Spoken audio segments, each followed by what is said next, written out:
Mari bicara buat setiap kami, ajari kami yang dari hati Tuhan. Perlengkapi kami Tuhan sebagai anak-anak kerajaan, sebagai pemegang janji, sebagai raja-raja dan imam-imam yang diurapi Tuhan sendiri. Terima kasih Tuhan, roh wahyu, hikmat dan pengertian Engkau turunkan atas setiap umat-Mu, untuk kami ini punya wadah dan roh yang besar untuk bisa menyerap dan mengerti dan jadi pelaku firman dalam nama Tuhan. Amin. Silakan duduk Bapak Ibu Saudara. Masih semangat pagi hari ini, masih panjang, ini baru sesi 2. Kalau enggak salah ada 20 sesi semuanya. Ya, dan hari ini nanti kita akan langsung 3 topik ya saudara ya.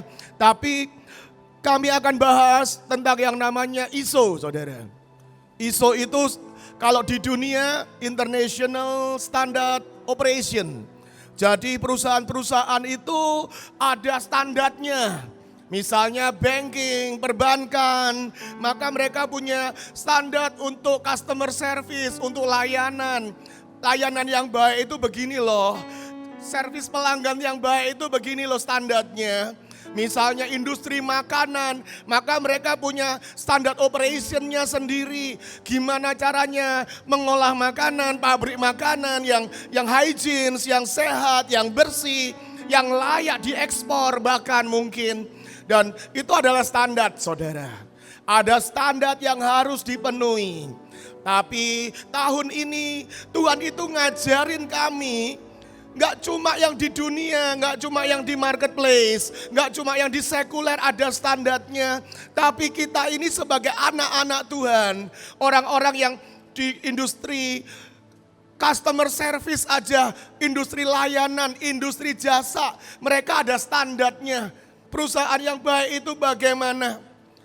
Kami ini, kalau saya ini ada juga di marketplace sebagai konsultan industri jasa. Kami pun ada standarnya yang bagus seperti apa. Dan Tuhan bilang ngajar begini loh. Loh kalau yang di dunia aja untuk melayani, untuk punya jasa layanan, itu ada standarnya. Ada ukurannya minimal mesti begini loh. Apalagi kalau kita ini melayani Tuhan dan melayani jiwa-jiwa, melayani kerajaan sorga. Gak bisa seenaknya sendiri, gak bisa serelanya, gak bisa. Gak bisa. Bukankah ini kita ini mengerjakan urusan kerajaan sorga. Saudara. Tadi pagi temanya jelas, kita ini imamat yang rajani, imam-imam dan raja-raja. Maka raja-raja itu punya protokoler, punya standar, punya etika, punya manners yang harus dipenuhi. Dan kami menyingkatnya lain sendiri, bukan internasional tapi ilahi. Standar yang ilahi yang kita ini harus miliki dalam hidup kita. Dan yang ilahi itu nggak bisa dikerjakan, nggak bisa diwujudkan, nggak bisa dijadikan dengan cara manusia. Loh ilahi itu ilah. Godly, pekerjaan Tuhan, supranatural, supernatural. Nggak bisa cuma pakai cara natural, nggak bisa. Kita ini mengerjakan urusan kerajaan sorga, nggak bisa pakai sekedar cara manusia. Nggak mungkin, nggak mungkin. Kalau cara manusia, 5 roti, 2 ikan, nggak mungkin kasih makan 5.000. Dipikir caranya bagaimanapun, jungkir balik bagaimanapun, mulailah berteori orang-orang yang suka pakai akal berteori. Oh itu ikannya ikan tuna yang gede-gede saudara ya, ikan paus lah sekalian saudara. Ya, masa anak kecil bawa ikan paus kan ya enggak mungkin ya kan. Tapi orang berusaha mencari pembenaran, mencari logikanya, masuk akalnya gimana. Oh itu ya gara-gara si bocah laki-laki bawa 5 roti 2 ikan. Yang lain malu, ternyata bawa bekal juga, keluarkan juga, akhirnya cukup. Semua dipikirkan, dicari logika berpikirnya, cocok-cocoknya bagaimana. Tapi sebenarnya kalau kita ini mengerjakan yang ilahi, yang supernatural, memang gak akan pernah bisa masuk di akal dan pikiran kita. Memang gak akan pernah bisa pakai cara kita, gak mungkin. Gitu. Tadi Bu Iin cerita, buat semua acara retret ini, ya setahu saya, saudara ya. Saya mungkin ada tempat lain saya tidak tahu, tapi setahu saya ministry pelayanan yang bikin retret tahunan, konferen tahunan setiap tahun. Dan kami ini mendatangkan dari 38 provinsi loh. Beberapa tiketnya kita tanggung, kita cover. Asal ada pasukan yang benar-benar mau berdiri, syaratnya mau berdiri buat kotanya, mau berdiri buat provinsinya, mau ngerjakan bangsanya. Datang, oh nggak bisa beli tiket, kita tiketin. Pokoknya satu provinsi satu provinsi dua. Setahu saya, saya pikir saya sudah lumayan lama lah ada di dunia pelayanan, mungkin ada 30 tahun, saudara. Setahu saya belum pernah yang tiap tahun begini nih, saudara. Lah ini yang ilahi. Nah dipikir caranya ini uang dari mana? Gak akan ketemu lah, saudara. Gak akan ketemu. Gak bakalan ketemu. Kenapa? Memang caranya bukan cara manusia, caranya cara ilahi. Nah itu yang kami pingin cloning dalam hidupmu. Bukan cuma jadi audiens, dengarkan, menikmati cara ilahi yang kami kerjakan.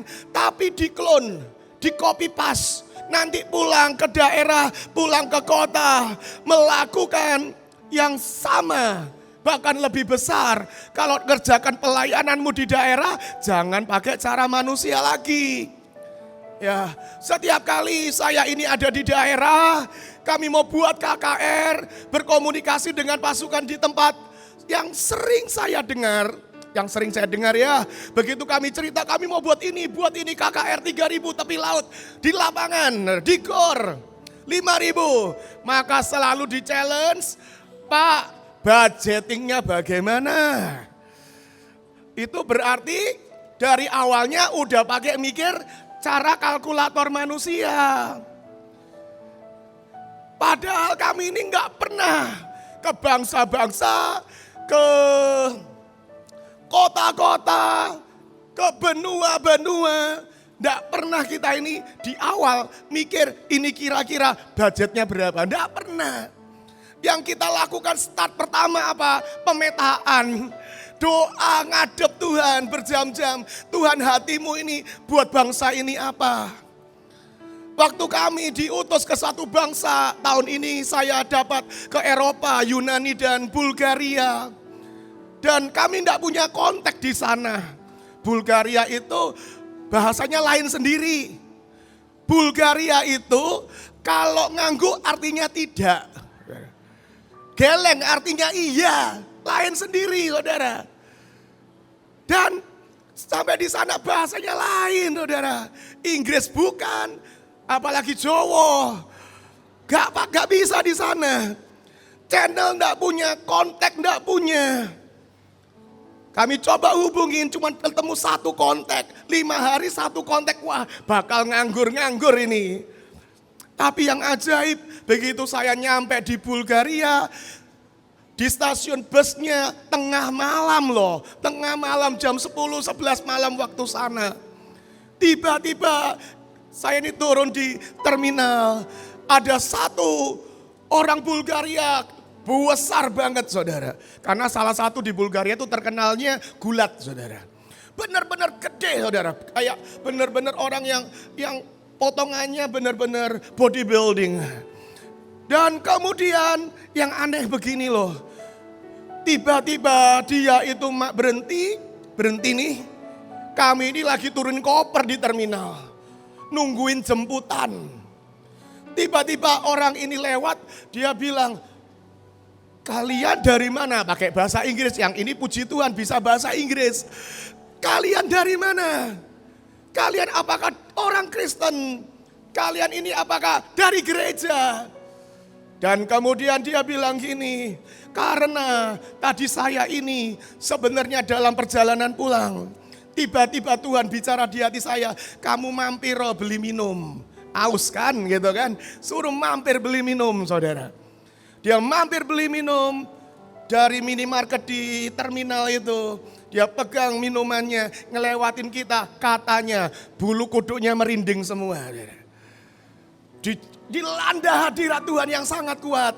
Terus dia nyamperin kita. Tuhan bicara di hatinya. Kamu sapa mereka. Orang Asia itu. Dan dia sapa kita. Kamu ini siapa? Kamu orang Kristen ya? Apakah kamu percaya Yesus? Apakah kamu percaya Roh Kudus? Sangat spesifik pertanyaannya. Kami tiba-tiba berteman. Kami tiba-tiba berkenalan. Dan orang ini bukakan pelayanan 3 tempat saudara. Untuk kami di sana. Mendadak dari jadwal agak lowong padat saudara. Loh kok bisa kalau cara manusia? Loh saya ini mencoba cara manusia. Cari di Instagram, cari di internet. Hubungin pendeta ini, hubungin pendeta itu. Kenalin, bikin profil yang cakep PDF-nya.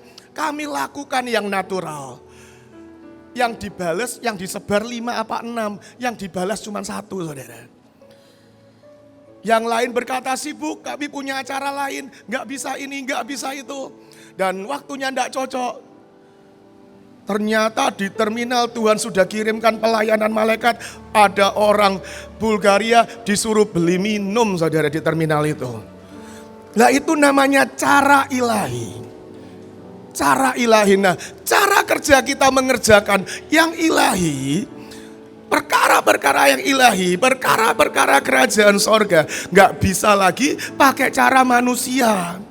Jangan kamu jadi serupa dengan dunia ini, berubahlah oleh pembaharuan budimu, sehingga kamu dapat membedakan mana kehendak Allah yang baik, yang berkenan kepada Allah dan yang sempurna. Perhatikan dan catat baik-baik di ingatanmu. Kalau engkau sedang mengerjakan pekerjaan kerajaan sorga, engkau sedang mengerjakan urusan yang supranatural, engkau sedang mengerjakan urusan yang ilahi, urusan jiwa-jiwa, urusan tuayan, urusan lawatan, gak bisa pakai cara manusia. Kalkulatormu gak akan ketemu, budgetingmu gak akan masuk saudara, gak akan masuk. Dan itulah standar operasi kerajaan sorga. Dan kita ini di dalam Kristus itu punya identitas yang baru. Punya identitas yang baru. Sebagai anak raja, ya toh kalau tuh bapaknya raja segala raja, anaknya pasti pangeran. Bener ya? Engkau itu pangeran dan putri. Coba ngomong kiri kanan depan belakang, kamu ini anak raja loh. Jangan kayak orang kiri. Kamu itu anak raja. Jangan kayak orang miskin kamu. Dan standar kerajaan itu beda. Anak kerajaan, anak raja, pangeran, ya. Yang saya pernah baca, kalau anak-anak benar-benar anak-anak kerajaan-kerajaan itu, mereka minimal bisa menguasai 4 bahasa, saudara. 4 bahasa. Saya itu berarti lumayan ya. Inggris bisa, Jawa bisa, Indonesia bisa, kurang 1, saudara. Sama bahasa roh, 4 saya sudah. Saya memang anak raja, saudara. Ya, 4 saya. Pak Wesley berapa? Oh iya, Surabaya sama Jawa beda ya? Beda. Baiklah, 5 wes cocok. Saya anak raja, raja sebenarnya, saudara ya. Dan standar kerajaan itu beda. Kalau rakyat jelata main kelereng, anak raja belajar berkuda. Bukan padel, bukan saudara, bukan padel. Anak raja belajarnya berkuda, anggar itu. Itu mainannya raja-raja saudara. Dan anak raja, anak kerajaan punya protokol yang berbeda. Ya, nanti kalau diundang fine dining, saya nggak tahu sih, saya belum datang di bawah. Jangan heran kalau sendoknya berapa macam gitu. Ya, garpunya berapa macam gitu. Ya, engkau nyendok nasi pakai sendok sup. Wah, diketawain kalau di meja raja-raja. Semua ada etikanya, ada mannernya, nggak sama. Dan kita ini kudu naikkan standar. Wes nggak bisa. Ya makannya pakai tangan di depan raja, wap gitu nggak bisa. Nasi padang gitu nggak bisa. Nggak bisa lagi, semua dicampur jadi satu. Ya, nggak bisa saudara. Dan Matius 8 ayat 12 itu satu ayat peringatan lah ya. Kalau kita baca bahkan anak-anak kerajaan itu yang nggak ngerti posisinya, nggak mengerti aturannya, bisa dicampakkan dalam kegelapan. Itu sebuah peringatan saudara. Sebuah peringatan. Artinya begitu engkau di dalam Kristus diangkat jadi anaknya, anak-anak kerajaan terang. Ada sebuah standar baru yang harus engkau dan saya penuhi saudara. Meet the standard. Kalau ditugasi pelayanan, pertanyaan pertama, duitnya dari mana? Wis tidak memenuhi standar saudara. Tidak memenuhi standar.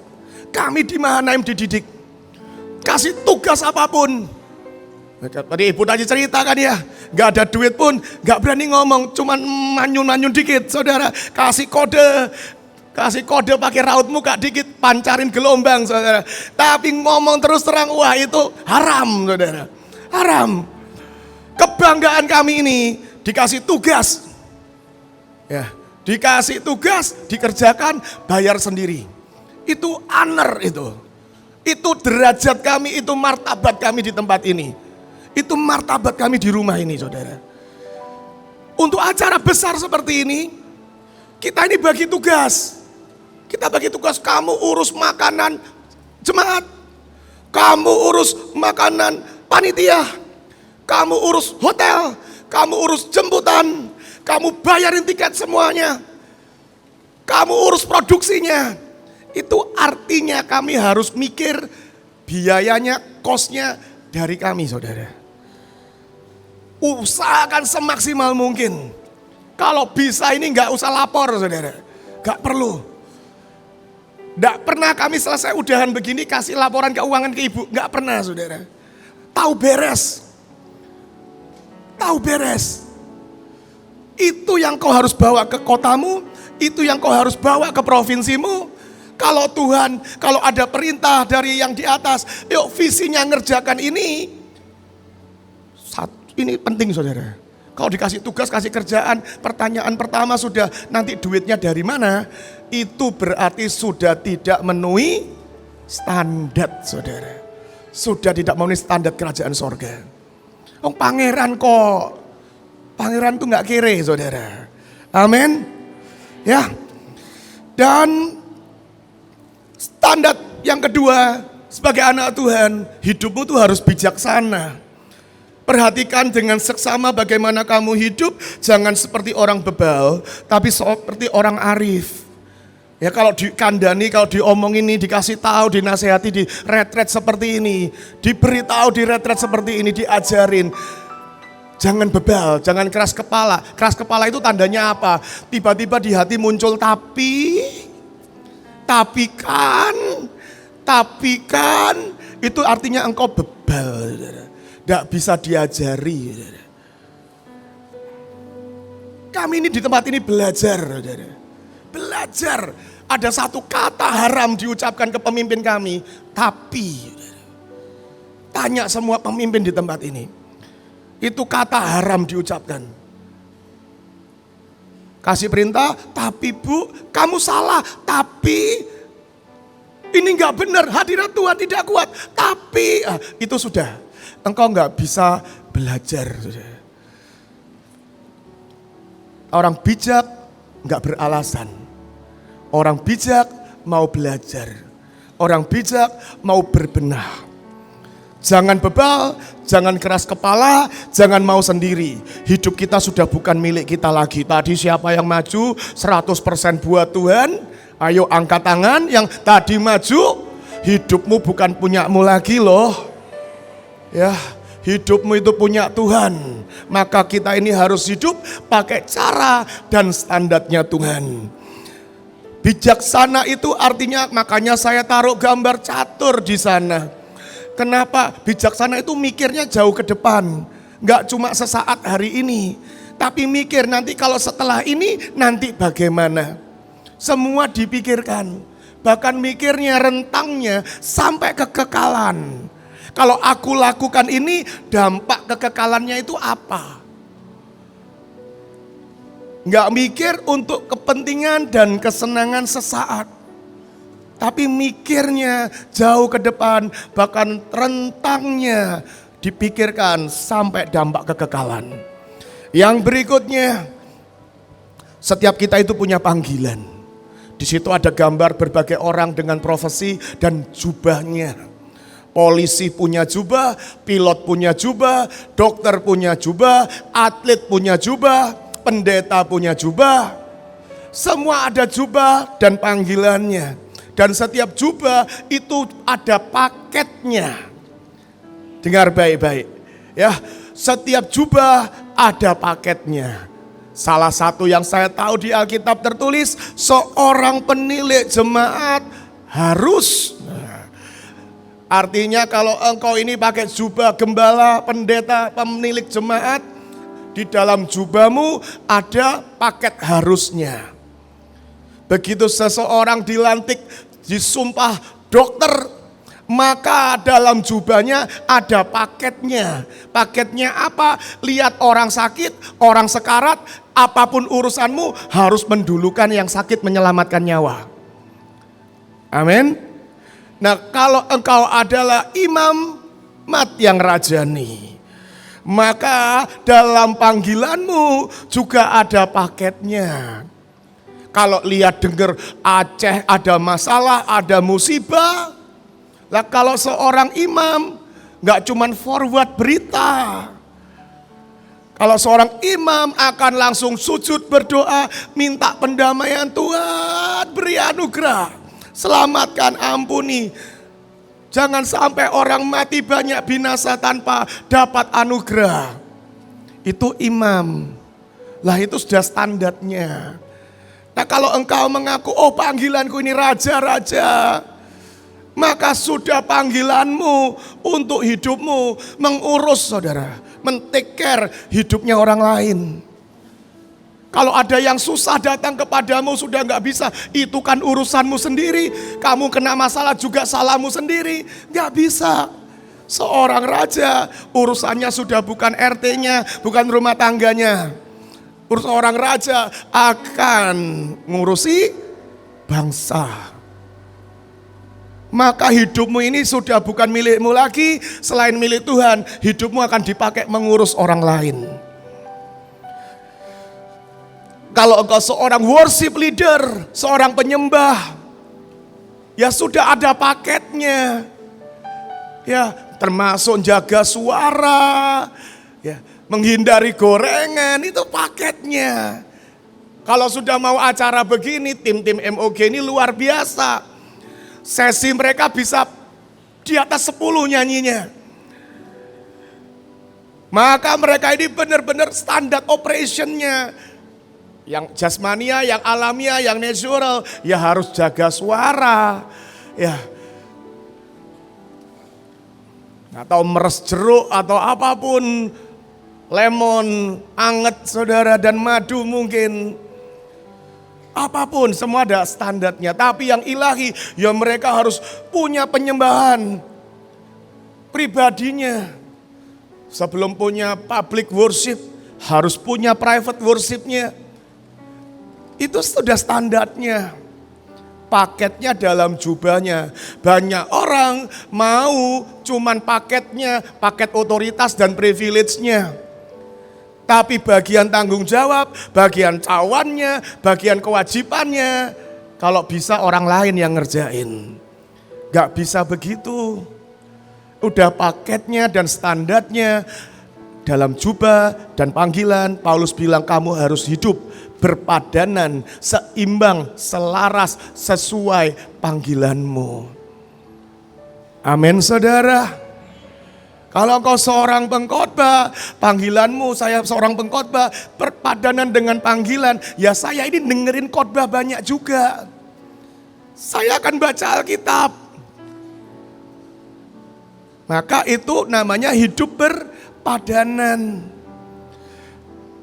Saya akan belajar public speaking. Ya, meskipun saya plekmatis, saya akan belajar sanguin dikit. Ya, kadang-kadang belajar dari stand up komedian dikit supaya engkau nggak ngantuk. Itu. Mau saya ceritain gajah dan kucing lagi? Dan kita ini tidak bisa membandingkan diri kita dengan orang lain.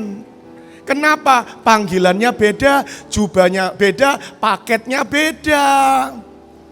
Paketnya beda. Ya, ini tuh kalau saya tadi ngambil air ke atas, wah di sana ada para pendoa-pendoa, prayer warrior yang luar biasa saudara. Nahan hujan ya, nahan badai, di atas rame saudara. Rame apalagi jam segini, wah mereka lagi kayaknya berjemur sambil berdoa. Nah, kadang-kadang saya bersyukur saudara. Panggilan saya khotbah saudara. Lumayan adem saudara. Ya toh. Nggak usah terik-terik di sana ya saudara. Sepanjang hari ngawal biar nggak badai. Tapi paketnya lain. Tapi kan yo keren juga. Kalau seperti Bu Puji, tuding langit. Hujan berhenti udah kayak Elia. Elia manusia biasa. Tapi dia berdoa supaya hujan turun. Dan hujan turun. Dia berdoa hujan tidak turun. Dan hujan tidak turun. Kan sakti mandraguna itu. Tapi kan juga ada bagian dari jubahnya. Setiap hari menara doa itu doanya jam-jaman. Saya puji Tuhan, kadang saya bersyukur. Panggilan saya kok lain saudara ya. Tapi memang gak bisa dibandingkan. Ya. Yang lain ditaruh di sini mungkin juga otok-otok lututnya saudara ya. Gemeteran. Kenapa? Memang beda. Gak bisa dibandingkan. Jangan ingini jubah orang lain. Jangan ingini panggilan orang lain. Jangan ingini paketnya orang lain. Setiap orang berpadanan dengan panggilannya. Nah sekarang yang berikutnya, hidup kita itu karena iman. Standarnya iman. Iman itu apa? Percaya aja meskipun belum lihat. Ya. Dunia ini ngajarnya beda. What you see is what you get. Yang kamu lihat itu yang kamu dapat. Ya, nggak ada foto hoax. Nah, ya toh, nggak ada bukti hoax. Itu dunia ini. Tapi kalau cara Tuhan, orang tuh harus jalan pakai iman. Iman itu apa? Nggak kelihatan, belum ada wujudnya. Ya, belum ada. Tapi begitu engkau melangkah, tahu-tahu ada. Dan standar hidup kita sebagai anak Tuhan itu karena percaya, karena melihat. Hidup bukan karena ngelihat, bukan karena hitung-hitungan. Termasuk ngelihat tuh ngelihat rekening. Ya toh, hidup itu bukan karena melihat, bukan karena berhitung. Masuk akal apa enggak, tapi percaya dengan Tuhan. Dan percaya Tuhan itu sanggup melakukan. Bahkan yang enggak pernah dilihat mata, yang tidak pernah didengar telinga. Kalau mata di uang dunia ini nominalnya berapa? Kalau mata uang di sorga tergantung imanmu, saudara. Tergantung imanmu. Dan itu harus jadi standar kita. Dan kita akan melangkah spesifik untuk urusan bekerja. Baik kerja di sekuler, baik kerja di pelayanan, Alkitab itu berpesan gini. Lakukan dengan segenap hatimu seperti untuk Tuhan dan bukan untuk manusia. Itu standar kita kalau kerja. Kerja buat Tuhan sungguh senang-senangi. Saudara ya, itu kerja buat Tuhan. Dan satu kali impian kita itu apa sih? Saya pikir di sini mestinya semuanya pelayanan ya, di tempat masing-masing melayani Tuhan. Apa sih impian kita ini melayani Tuhan itu apa? Suatu hari kita ketemu Tuhan, selesai semuanya, Tuhan kita jemput kita, dia berkata, baik sekali pekerjaanmu, good job, well done. Well done. Ya, siapa yang masih ngantor? Ya ngantor ataupun pelayanan, kalau engkau lakukan sesuatu, atasanmu berkata, good job, bagus banget, thank you banget, terima kasih, kamu lakukan yang ajaib, terima kasih, luar biasa pekerjaanmu. Seneng gak? Seneng ya? Pasti seneng. Kenapa? Yang kita kerjakan dihargai, diapresiasi, dipuji. Kita melayani Tuhan, tujuannya suatu kali Tuhan bilang, bagus sekali perbuatanmu, hambaku yang setia, kerja bagus sekali, good job, well done. Lah sekarang yang baik, yang good job, yang well done itu kan ada standarnya. Ada standarnya. Di kantor biasanya ada namanya Key Performance Index, KPI. Closing berapa, ya dapat nasabah berapa, pekerjaannya selesainya tepat waktu, semua ada KPI, ada standarnya. Lah kenapa ketika di dalam pelayanan semuanya jadi udah syukur tak bantuin, udah syukur aku mau lakukan, kok beda? Padahal di pelayanan kan buat Tuhan, mestinya justru lebih tinggi lagi.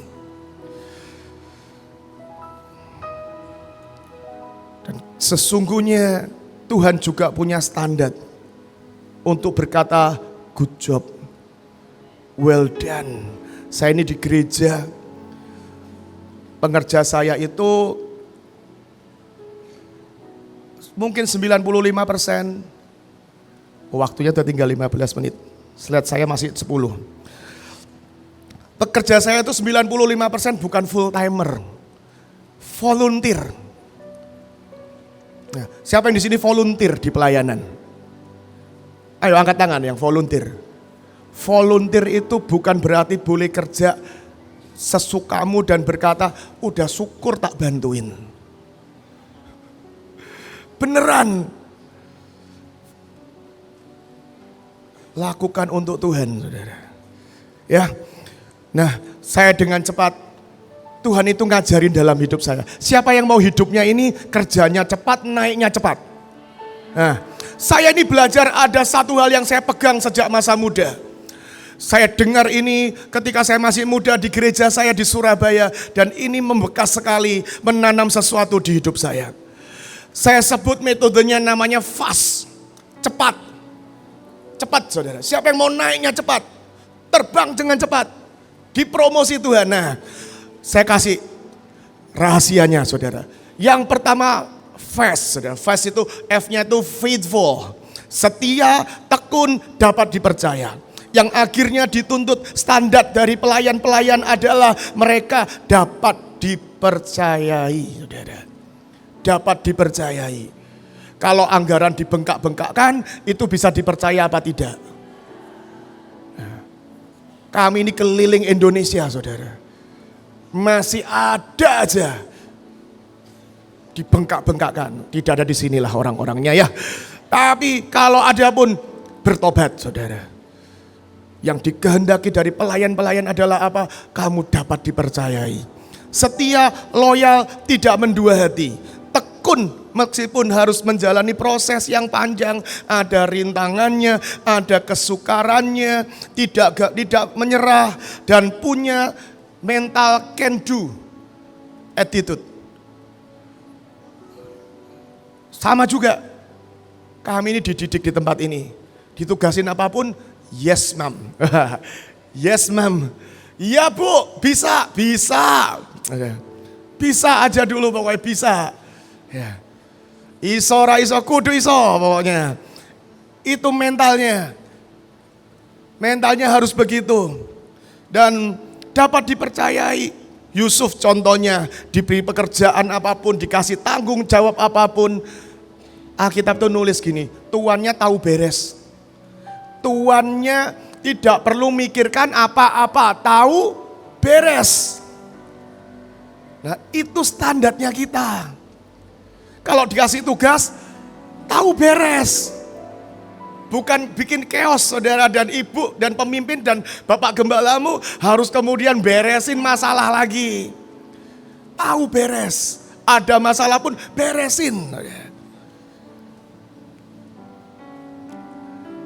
Pak berat sekali, ya semua ada prosesnya. Ya kan evolve saudara, kita harus berkembang. Yang kedua available, ini penting saudara. Saya kasih gambar tentara, kenapa? Tentara itu lagi cuti pun, kalau lagi panggilan dinas, tiba-tiba ada negara api menyerang, dipanggil, harus datang. Bener ya? Dan kami ini sampai punya moto di Mahanaim itu. Liburan adalah hoax. Kami ini punya moto di Mahanaim, liburan adalah hoax. Kenapa? Sambil liburan pun, handphone ini available. Anytime, ada changes apapun. Kita lagi dimanapun tiba-tiba ada para pemimpin ini, dimanapun kita berada. Tiba-tiba ada panggilan apapun, ada tugas apapun, ya mungkin dikerjakannya dari pantai mungkin, tapi kita tetap akan kerjakan. Kenapa? Mental kita itu available. Siap, tidak siap, baik, tidak baik, selalu siap sedia. Aku mendengar suara Tuhan berkata, siapa yang hendak aku utus, siapa yang mau pergi. Nah, ditanyakan, siapa yang mau pergi? Siapa yang mau kuutus? Ada yang harus jawab, aku Tuhan. Itu apa? I am available.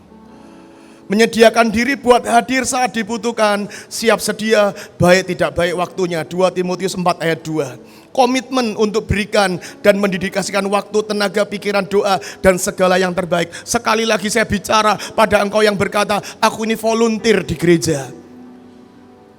Volunteer bukan berarti kalau ada waktu aku akan layani, kalau gak ada waktu aku urus yang lain. No. Meskipun engkau volunteer, artinya jam ibadah engkau masukkan di agendamu. Jam doa kamu masukkan di agendamu. Jam hari-hari conference seperti ini, ya udah ini jadwalnya cuti. Itu jadwalnya cuti.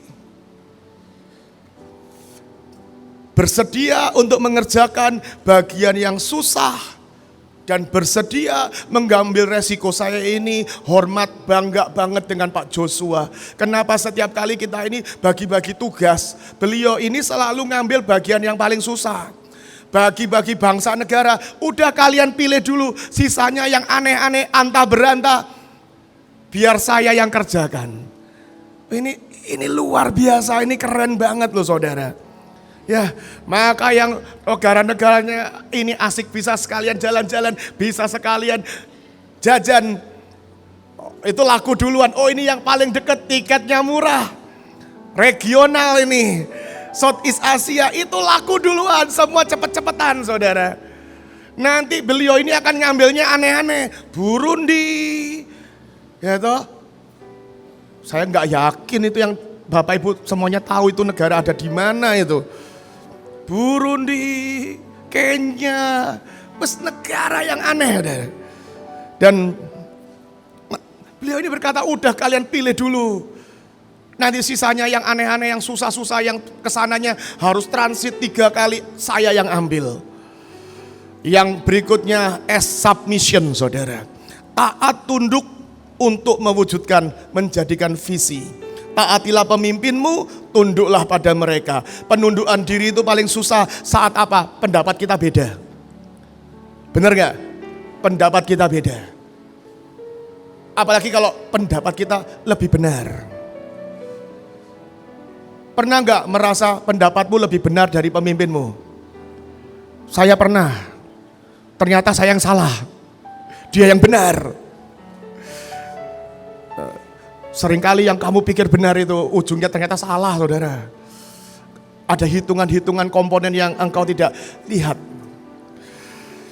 Tunduk itu bukan lemah, nurut itu bukan lemah, taat itu bukan lemah, tapi itu kedewasaan.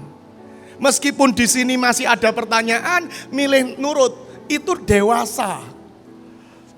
Dan itu adalah menunjukkan apa? Penguasaan diri yang matang. Meskipun di sini berkecamuk, gak mungkin, gak bisa, kok gini, kok gitu. Mestinya dia yang salah, aku yang benar. Tapi ya sudah, nurut aja. Itu kemampuan diri yang matang. Kemampuan diri yang matang itu apa? Buah roh. Dan a man of authority is a man under authority. Orang yang bisa tahu tunduk pada otoritas di atasnya. Itu orang-orang yang juga bisa suatu hari Tuhan naikkan dan pegang tongkat otoritas. Karena kalau engkau bisa bersikap dengan tepat di bawah otoritas, ketika engkau dinaikkan Tuhan dan engkau pegang tongkat otoritas, engkau gak akan jadi orang yang semena-mena. Kristus sudah kasih teladan, gambarnya di Getsemani, dia taat, dia coba menawar, Bapak kalau bisa yang ini lewatin aja. Tapi bukan kehendakku, tapi kehendakmu. Dia kasih satu teladan taat, bahkan taat sampai mati. Itu submission. T-nya adalah teachable, bisa diajari, mau belajar, mau berkembang, jadi lebih baik. Siapa cintai didikan, dia mencintai pengetahuan. Siapa membenci teguran adalah dungu. Jalan orang bodoh lurus, perhatikan. Yang saya bilang tadi, kita ini seringkali mikir kita lebih benar. Bahkan lebih benar dari pemimpin-pemimpin kita. Orang bodoh berpikir lurus dalam anggapannya sendiri. Tapi siapa mendengarkan nasihat, dia bijaksana. Satu kali saya ini pernah dimarahin Bu Iin. Oh pernah, semua pemimpin di tempat ini pernah dimarahin. Menurut saya, teachable itu salah satu tandanya adalah apa? Engkau bisa dimarahin. Bahkan engkau bisa dihardik, bisa dimaki. Petrus itu loh pernah dihardik, setan menyingkir engkau. Ayo, mundur dari hadapanku. Petrus loh dihardik, dimaki setan. Gitu. Bukan cuma dibilang goblok, dibilangnya setan. Tapi jadi bapak gereja karena bisa diajari, bisa belajar, teachable, itu tandanya adalah bahkan engkau kalau ditegur, bahkan ditegur keras, bahkan dimaki, bahkan dihardik, engkau bisa. Satu kali saya ini pernah dimarahin ibu, keras sekali, malu sekali. Saya ini orang pragmatis, makin diteriakin makin hang saudara. Siapa yang kalau diteriakin hang? Malu kan, angkat tangan kan, ya kan. Saya ini kalau dimaki, teriakin, bukannya langsung loncer mikirnya cepat, saudara. Malah langsung freeze saudara, hang saudara. Dan sesaat kemudian, di hari yang sama saya coba pulang, saya pikirkan, enggak mudeng, saya enggak ngerti. Saya WA Bu Iin, Bu. Habis dimarahin pun saya tetap enggak ngerti. Saya minta waktu boleh enggak? Private ya Bu, karena malu tadi dimarahin di depan banyak orang. Private ya Bu, saya minta waktu. Ajarin saya pelan-pelan, saya mau ngerti. Oke, datang ke Mikafot, sampai di Mikafot, kok enggak private, banyak orang lagi. Tapi teachable itu, ya udah begitulah saudara, begitulah. Dan itu yang membuat kami ini bisa cepat berkembang, cepat belajar, diperbesar kapasitasnya. Mau saudara? Dan kalau engkau lakukan ini consistently, menurut saya hidupmu itu majunya akan cepat.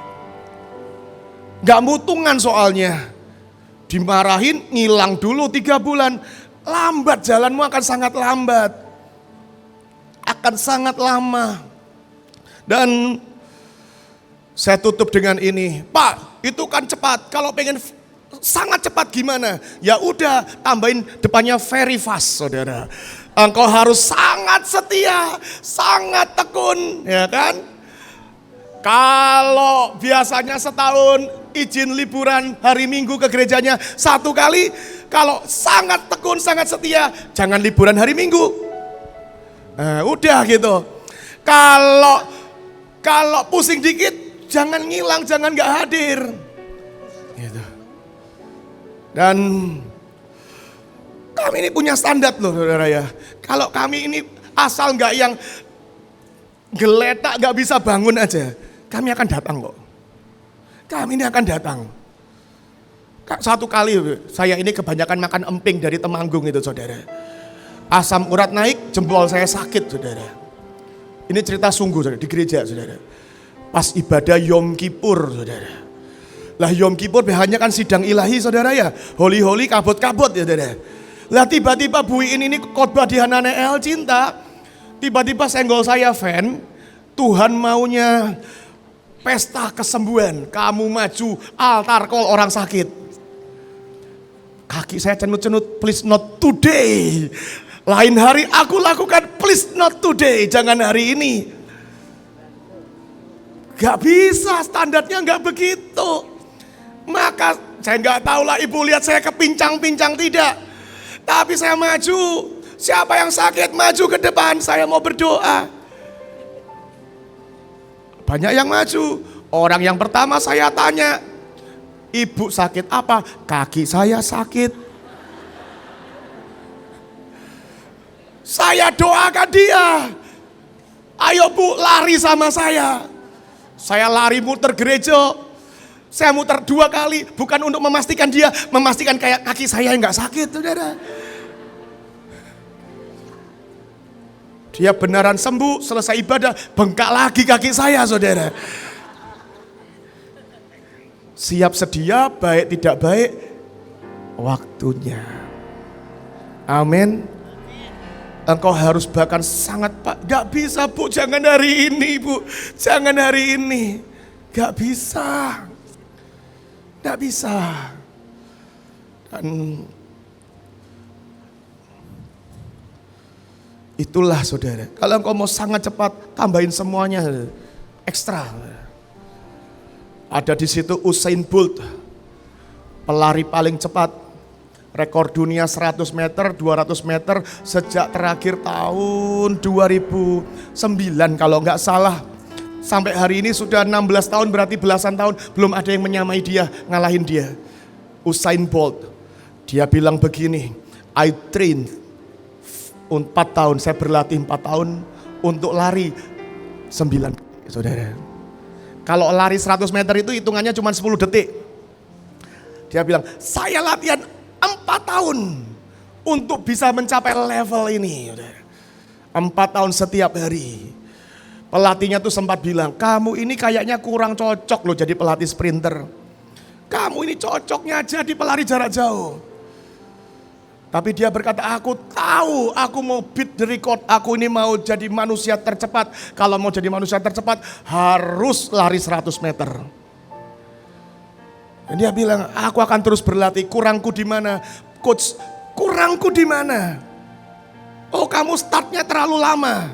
Latihan, maka dia latihan start, lari, ulang berkali-kali. Memperbaiki startnya dia. Dan dia manusia tercepat, saudara.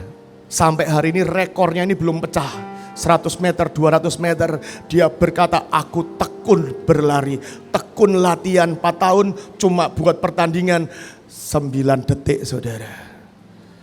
Semua butuh waktu, butuh ketekunan, butuh benar-benar keteguhan hati. Mau saudara naikin standar kerjamu, naikin imanmu, naikin cara kerjamu saudara. Pulang dari sini berubah. Kami ini berdoa apa yang kami kerjakan, kami tetap terus belajar, bukan berarti kami ini sempurna gak ada salahnya, bukan. Bukan, bagian dari teachable itu adalah make mistake saudara. Saya mencoba mempelajari, ada jenderal-jenderal besar, mereka ternyata sebelum punya jadi jenderal, jadi bintang berpangkat, pernah ada yang banyak yang pernah kalah juga. Sebut aja Yosua. Pernah kalah nggak? Kalah. Kalahnya sama AI, saudara. AI, saudara. ai. Dan Yosua pun pernah kalah. Tapi tetap dia pahlawan, dia menaklukkan, membawa bangsa itu masuk Kanaan.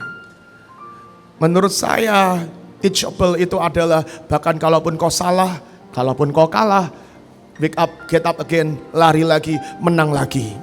Amin. Belajar dari kesalahan, kalau bisa belajar dari kesalahan orang lain, jangan ditiru. Jangan berusaha membuktikan, dia tidak bisa, saya bisa. Ada orang-orang begitu saudara. Dia tidak bisa, oh kalau aku coba lain pasti ceritanya. Tidak perlu saudara. Belajarlah juga dari kesalahan orang lain. Amin. Yuk mari kita tutup mata. Hidupku, ku tahu hidupku adalah penyembahan. Adalah penyembahan.